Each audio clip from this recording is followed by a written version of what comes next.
Come pay the bill. Those were my wife's words when she called me to a party I wasn't invited to. To them, I was just an ATM in a uniform. But they forgot what a soldier is trained to do when betrayed and backed into a corner. This isn't a story about a broken heart. It's about a calculated campaign of retaliation. Have you ever wondered what a man stripped of everything will do to get his honor back? I'm Jake Anderson, an officer in the United States Army. In the military, everything has order, rank, command, role. But in 5 years of marriage to Jessica, my role in the Vance family was something else entirely. I was the soldier husband, the son-in-law to Eleanor Vance, and an ill-fitting ornament in their wealthy family portrait. She never hid her contempt for some grunt her precious daughter had deigned to marry. That night, I was sitting in our empty kitchen, cracking open a cold beer, a small reward after 3 days of field training. Dinner was leftover pizza from the fridge. No one cared what I ate, and no one was home to notice a soldier who'd just returned from a mission. Then the phone rang. It was Jessica. "Jake, I need you at the Royal Crest." Immediately, her voice came through, without a single word of greeting. I glanced at the clock. Nearly 10 at night. "What's going on?" "It's Mom's birthday. The party went a little over budget. Come pay for it." I was silent. On her end, I could hear soft music and the clinking of glasses. They were there, the whole family, at a birthday party I didn't even know existed. "Jessica," I said, my voice surprisingly steady. "Was I invited?" A pause. Then I heard her sigh, an impatient sound I knew all too well. "Don't start, Jake. Just get over here and handle the bill.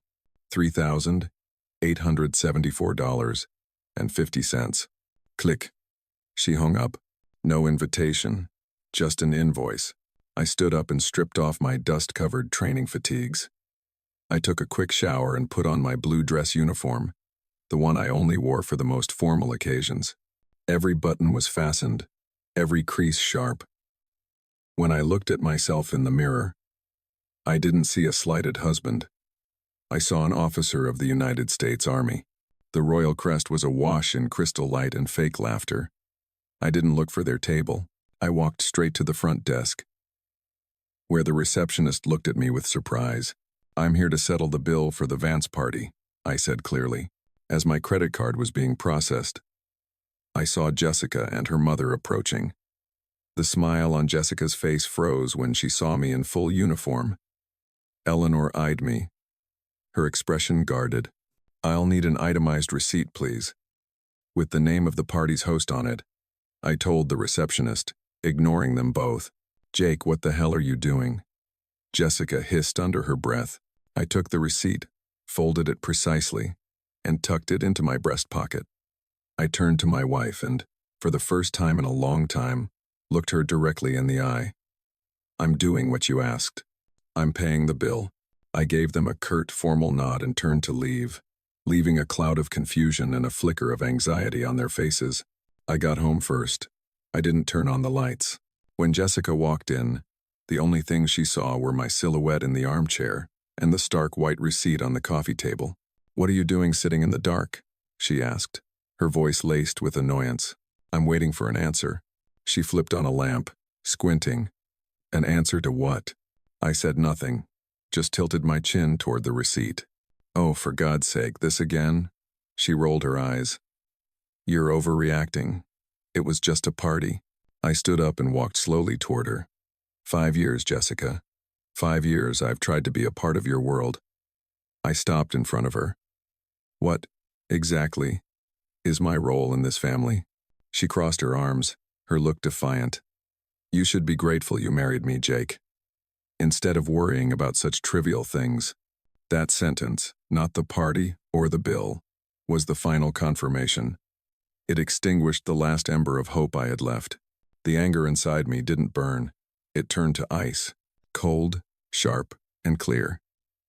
I looked at the woman before me, the woman I once loved, and saw a complete stranger. "All right," I said softly. "I understand."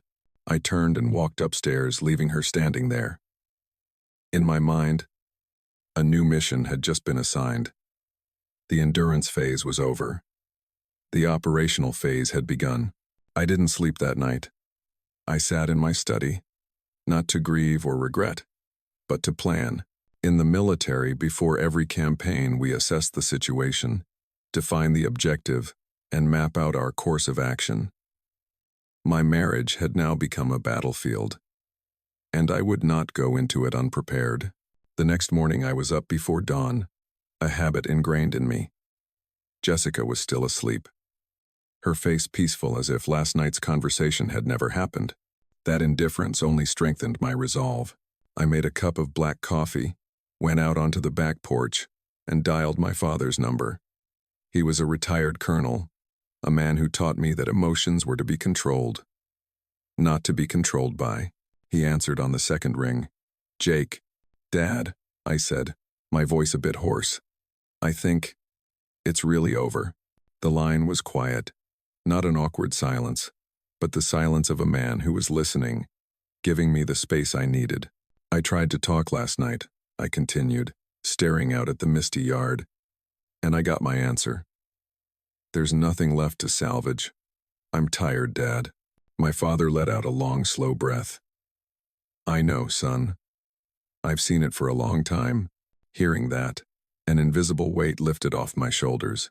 He knew. He'd always seen it. "Then it's time to stop fighting a battle you know you can't win," he said, his voice deep and steady, "and start planning a safe withdrawal. You understand what I'm saying?" "I understand," I replied, feeling the cold resolve return. "That's why I'm calling. This isn't going to be clean. It's going to involve finances. I figured as much. You call Peterson. He's the best lawyer there is, and he'll take care of you. Tell him I sent you." He paused, then added, "And Jake, head up. This isn't a failure. It's a redeployment." "Yes, sir." The call ended. This time, it brought not just a plan, but understanding. I took the receipt from the Royal Crest out of my pocket. It was no longer a symbol of humiliation. It was now the first piece of evidence. I carefully placed it in a file folder, labeling the tab Exhibit A. Moments later, I called Peterson's law firm, Peterson Law Offices. "This is Captain Jake Anderson," I said. "My father is Colonel Anderson. He told me to call." Within the hour, I had an appointment for that afternoon. The endurance phase was over. The intelligence gathering and counteroffensive phase had officially begun. Peterson's office was on the top floor of a glass building overlooking the city. I didn't care about the view. I sat across from him, a man with a firm handshake and an unshakable gaze. "In a divorce, Jake," Peterson said after I finished my briefing, "the truth doesn't matter as much as the evidence. Your feelings are one thing, but what you can prove in court is another. This receipt is a good start, but we need more." He was right. I had my motive. Now it was time to gather intel. That evening I got a call from Mark, my old squad mate. His voice was hesitant. "Hey, Jake. Listen, there's something I don't know if I should say." "Just say it, Mark," I replied. "I've seen Jessica a few times, at Vento Restaurant, with some guy. They looked real close. I heard a waiter call him Ryan. For a moment, my chest tightened. But the feeling passed quickly, replaced by a cold clarity. This wasn't news. It was a puzzle piece. "I understand," I said, my voice flat without a trace of emotion. "Thanks for the intel, Mark. You good?" "I'm good. I'm handling it." I hung up. Ryan. A name for a ghost. I wrote it down in a notebook. Suspect. Ryan. Location. Vento. Next. Finances. Divorce is always about the money. I opened my laptop and logged into our joint savings account, one I rarely checked. I'd always trusted Jessica to manage it. A critical, tactical error. I scrolled through the transaction history, and then I saw it. A recurring wire transfer. The 15th of every month. For the past 2 years. Eleanor Vance. $500. A total of $12,000 had been funneled directly from my account to my mother-in-law. No discussion, no approval. I took a screenshot and saved it to an encrypted file. Exhibit B. But the strongest evidence came unexpectedly. The next day, Eleanor herself came to the house.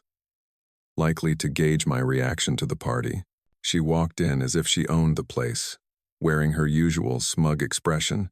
"Jake, I hear from Jessica you were a bit unhappy about the party," she began. "I was just surprised, ma'am," I replied, gesturing for her to sit. I had a feeling before she arrived. I'd placed my phone on the bookshelf, recording mode already active. The microphone was aimed directly at the living room. "What's to be surprised about? Family takes care of family," she said, her tone patronizing, just like how Jessica takes care of me each month. My own son isn't even that thoughtful. Yes, the $500 a month. "I saw that," I said, keeping my voice neutral. She scoffed. "Just a little pocket money for her mother. You're a soldier, flush with cash. What's a few dollars?" I remained silent, letting her talk. Arrogance is always the enemy of caution. I decided to push a little further. "I'm not worried. I'm just concerned," I said, feigning care. "I'm also concerned about the $20,000 bonus from my last deployment. Jessica said she gave it to you to invest. I hope everything is all right." It was a probe, based on a vague suspicion I had, and it hit its mark. Eleanor waved her hand dismissively. "Oh, that.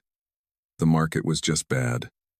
I tried to make you two a nice profit, but we got a bad broker. Money lost can be made again. What's important is the business lesson. Jessica is still so naive. She needs my guidance." She said it so casually, as if discussing the price of groceries.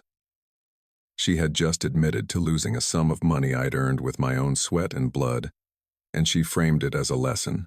"Yes, en expensive leçon," I said. After she left, feeling triumphant for having educated me, I walked to the bookshelf. I picked up my phone and stopped the recording. Exhibit C. Secured. Mission successful.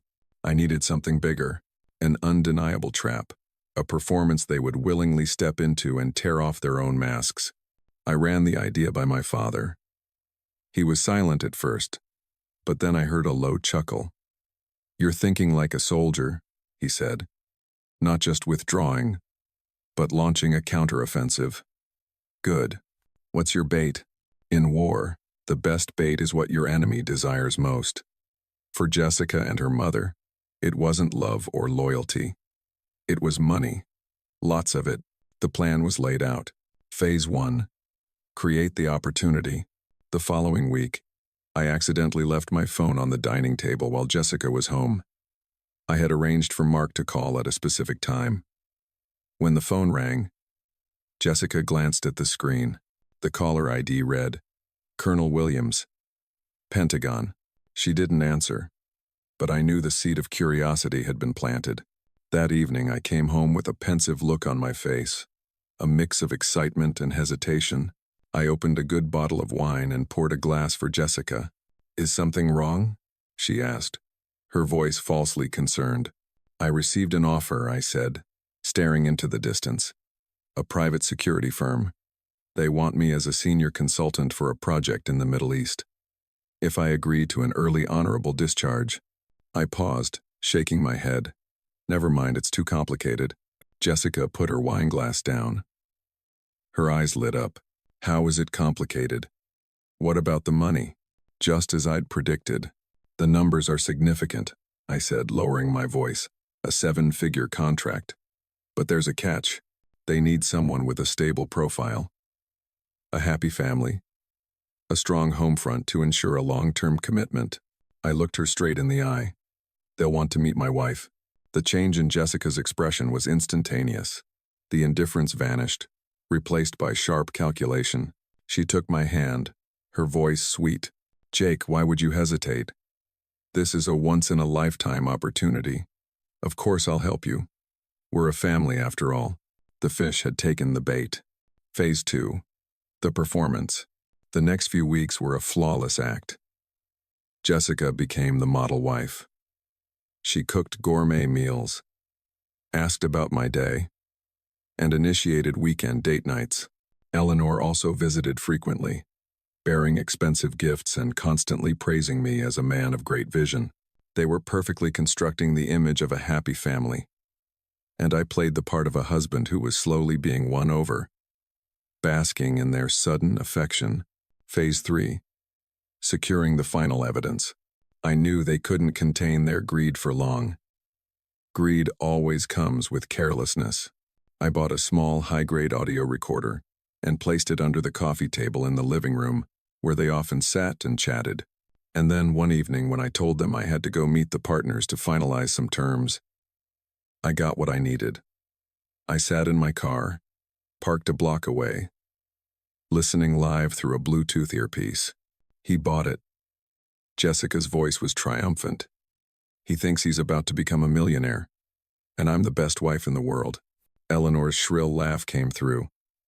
Good girl, keep him happy. Once that money is in the joint account, all you have to do is start a huge fight. The courts always side with the wronged woman. You'll get at least half of it, if not more. I know, Jessica replied. And then I can finally be with Ryan, properly. He's the one who deserves me. Exactly. That soldier is just a stepping stone. You're almost at the top. Don't let him slip. I turned off the device. The entire conversation had been recorded in perfect clarity. I started the car and drove off. Not home, but to Peterson's office. Exhibit D. The kill shot. The operation was ready. All that was left was to set the date for the final assault. I had enough to destroy them in a civil court, but I had a feeling the story didn't end there. The greed of Jessica and Eleanor seemed boundless, and a soldier's instinct told me something else was lurking beneath the surface. My instinct was right. 2 days later, I was summoned to the office of Captain Miller, my direct commanding officer.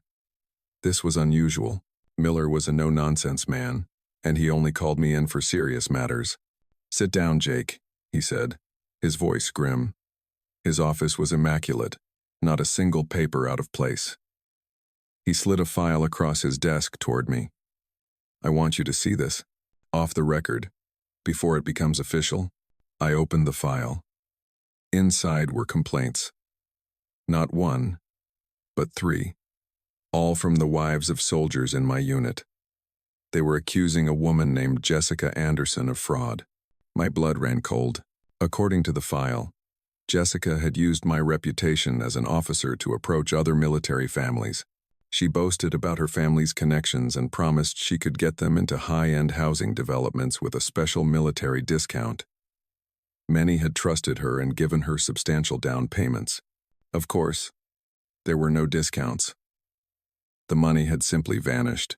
The Army's Criminal Investigation Division is involved now, Miller said, his voice filled with disappointment. This isn't just fraud. It's a serious blow to the honor of the uniform and to your reputation. I'm showing you this so you know what you're up against. This is no longer a family matter, Jake. This is criminal. I closed the file. My hands clenched into fists. The anger in me was no longer cold. It was a searing fire. Jessica hadn't just betrayed me.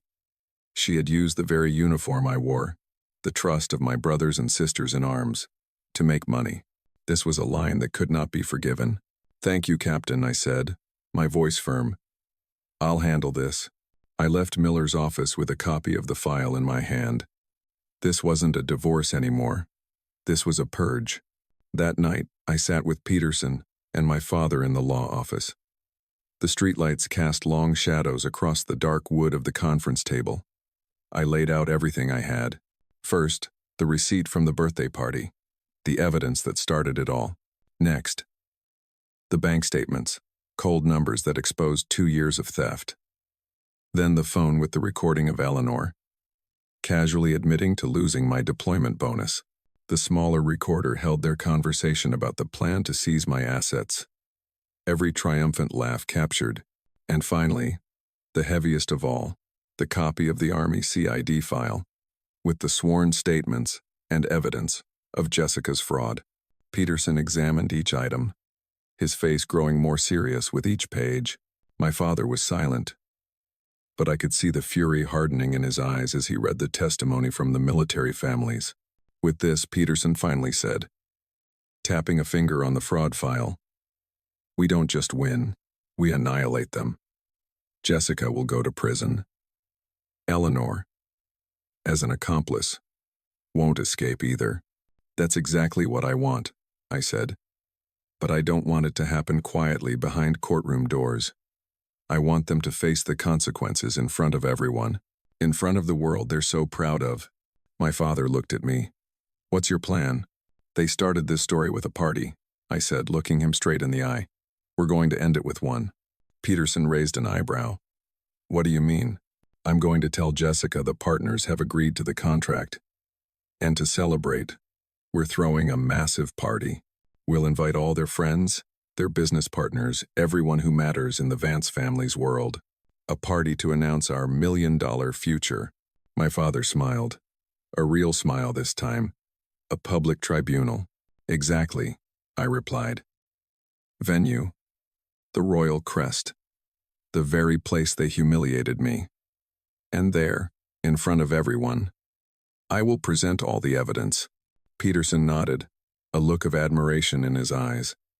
"A public trial, where you're the judge, ruthless, but effective. I like it." The final plan was locked in. Everything was in place. The prey had walked right into the kill zone. Now, all that was left was to set the date for the party that would seal their fate. The Royal Crest was as opulent as ever. Crystal chandeliers, smooth jazz, and guests in expensive evening wear. The only difference was that tonight, I wasn't on the sidelines. I was the center of the production. "Don't you think the uniform is a bit formal?" Jessica whispered beside me. Her arm linked affectionately through mine. She wore a sparkling red dress, her face radiant with the belief that she was about to step into a life of millions. "It's appropriate for the occasion," I answered curtly. Eleanor glided ahead of us, greeting guests with a triumphant smile. She was on top of the world, proudly showing off her brilliant son-in-law. They had no idea they were walking onto a stage I had built for them. When the party was at its peak, I stepped up to the podium. All eyes turned to me. I saw Jessica and her mother beaming with pride. "Welcome, everyone," I began, my voice carrying through the ballroom via the microphone. "Thank you for joining our family tonight. This is a special night, a night to celebrate the future. But before we talk about the future, I'd like to take a brief look at the past." I signaled a man I had positioned in the control booth. The large screen behind me, which had been displaying the Vance family crest, went black. "My first gift," I said, "is dedicated to the friends and partners who have always trusted the Vance family." The screen lit up, showing a photo of Jessica, hand in hand and laughing intimately with Ryan at Vento. A series of other photos followed, documenting their entrances and exits from hotels together. A murmur went through the crowd. The smile on Jessica's face froze. "Personal entertainment," I said simply. "Next, a lesson in financial management, dedicated to my mother-in-law, Eleanor Vance." An audio file played.